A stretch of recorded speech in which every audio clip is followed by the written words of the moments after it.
Čau! Klau, es gribēju teikt ļoti lielu paldies ikvienam, kurš piedalījās pašvaldību vēlēšanās, un paldies visiem tiem, kuri sniedza savu atbalstu un deva uzticību mūsu kustības par pašvaldību deputātu kandidātiem visā Latvijā. Mēs šajās vēlēšanās esam ieguvuši ļoti labus rezultātus. Mēs esam ievēlēti gandrīz visās pašvaldību domēs, kurās kustības par deputātu kandidāti startēja. Jo īpaši man ir ļoti liels prieks par Ogres novadu, jo tur kopš iepriekšējām pašvaldību vēlēšanām mēs mūsu atbalstu iedzīvotāju vidū esam dubultojuši. Un šobrīd Ogres novada domē uzsāks darbu jau 3 deputāti, kas cīnīsies par labu pārvaldību, par tiesiskiem lēmumiem, par iedzīvotāju līdzdalības stiprināšanu. Un man ir ļoti liels prieks gan par Santu Ločmeli, gan par Uldi Skudru, gan par Kārli Avotiņu. Tāpat arī Rīgas domē, Rīgas vēlēšanās mēs pieņēmām lēmumu sadarboties un stiprināt Viļņa Ķiršu komandu.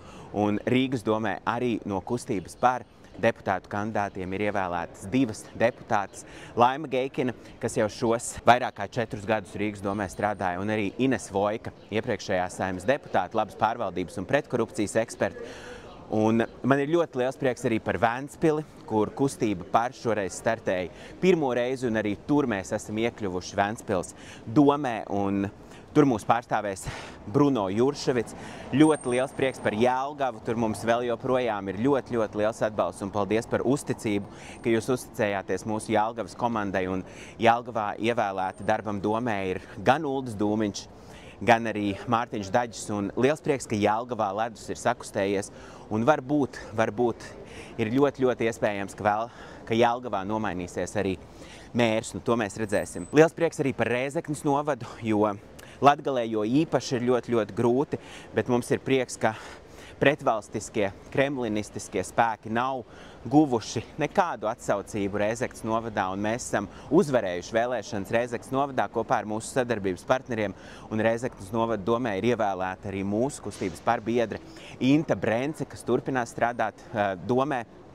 Ļoti liels prieks ir arī par Cēsu novadu. Cēsu novadā mēs kustību par esam atjaunojuši mūsu pārstāvniecību, un Cēsu novada domē darbu uzsāks Mārtiņš Šteins, mūsu partijas valdes loceklis, un novēlu izturību un veiksmi Mārtiņam Šteinam un Liepāju. Un arī Liepājā mēs startējām šajās vēlēšanās, bet nākamos 4 gadus mēs turpināsim strādāt Liepājā, bet Liepājā mēs būsim ārpus domas aktīvākā opozīcija ar Daci Bluķi un Dacis Bluķis komandu. Un arī Liepājā mums izdosies, jo ir ļoti daudz iespējas, ko mēs varam darīt arī nesot Liepājas domē. Ļoti liels paldies ikvienam mūsu kustības par biedram, atbalstītājiem un ikvienam cilvēkam, kas šajās vēlēšanās mums uzticējās. Paldies!